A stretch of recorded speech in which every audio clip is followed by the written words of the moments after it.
Hey guys, what's up? This is Diego here at Cinemageddon Reviews. So, I've been gone a while once again.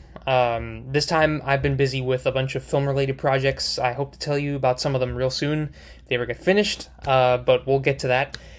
So this is going to be a more candid video. I'm going to try to do this in as few takes as possible, and get it out to you guys as fast as possible while the topic is still relevant.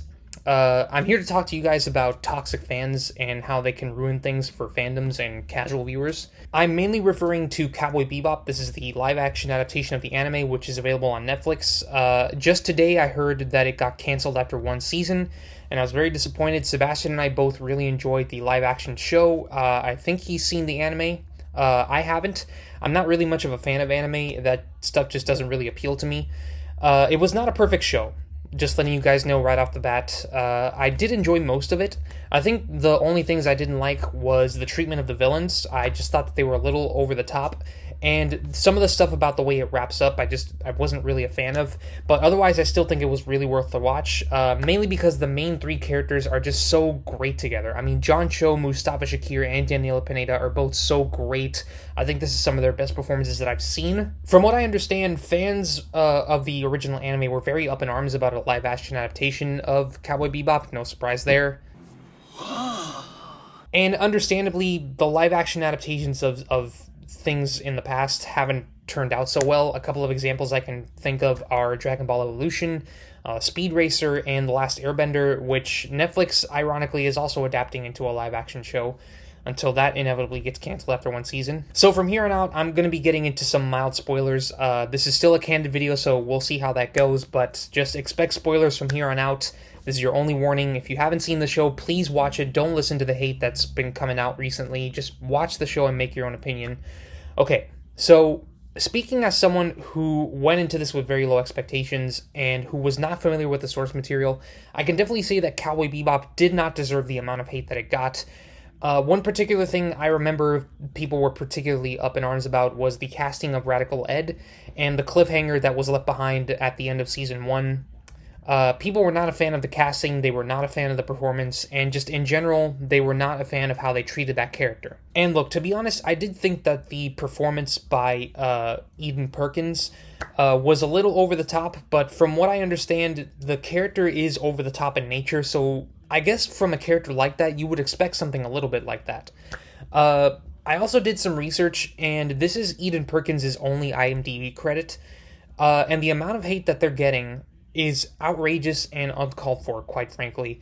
This is the type of thing that destroys actors' careers before they've even begun. This is the same thing that drove Kelly Marie Tran and Daisy Ridley right off of social media after The Last Jedi and all the hate that movie got. This is a trend that I'm beginning to notice. Fans of any popular thing will become so toxic if they don't like the way something is done. And it doesn't matter what it is, whether it's a sequel or a remake or a live-action adaptation of any type of thing that they love, that resonates with them, or that they loved from their childhoods.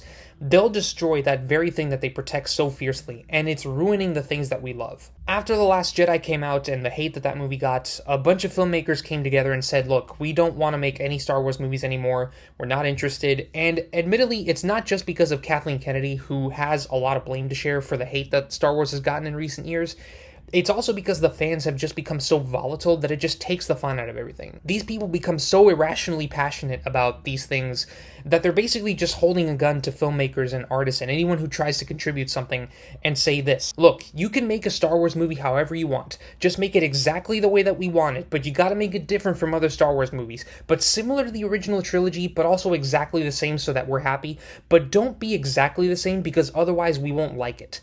But make it totally different because you gotta be creative, but not too different because otherwise that's not Star Wars. In other words, make a Star Wars movie, but also don't make a Star Wars movie because we want a Star Wars movie, just not the exact same, but also don't do anything different because we don't like that.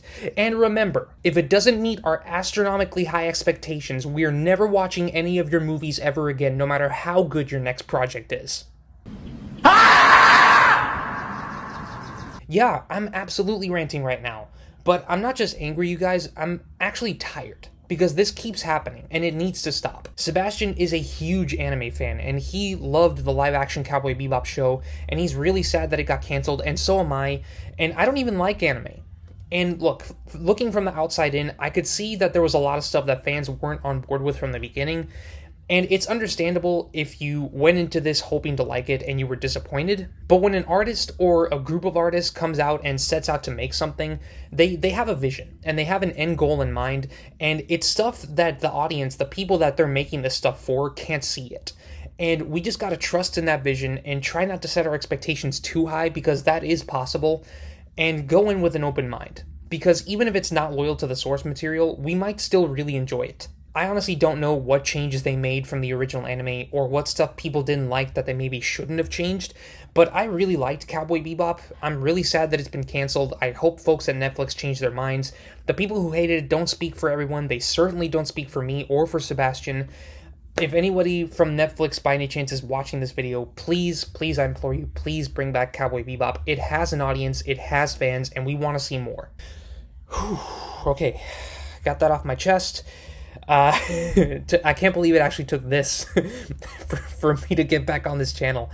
I'm just kidding. I was coming back anyway. I was actually in the middle of reviewing Cowboy Bebop, of filming my Cowboy Bebop review before I heard that it got canceled, and it just changed into this, so here we are. In any case, while I'm still here, I'm going to make a couple of announcements. First off, my review of Spider-Man No Way Home is coming. I promise you that. It's not going to be late. Just the only thing that's changing is that the rest of my Spider-Man reviews are going to be coming after my No Way Home review, so just expect that after that. I had a big plan for my Spider-Man 2 review.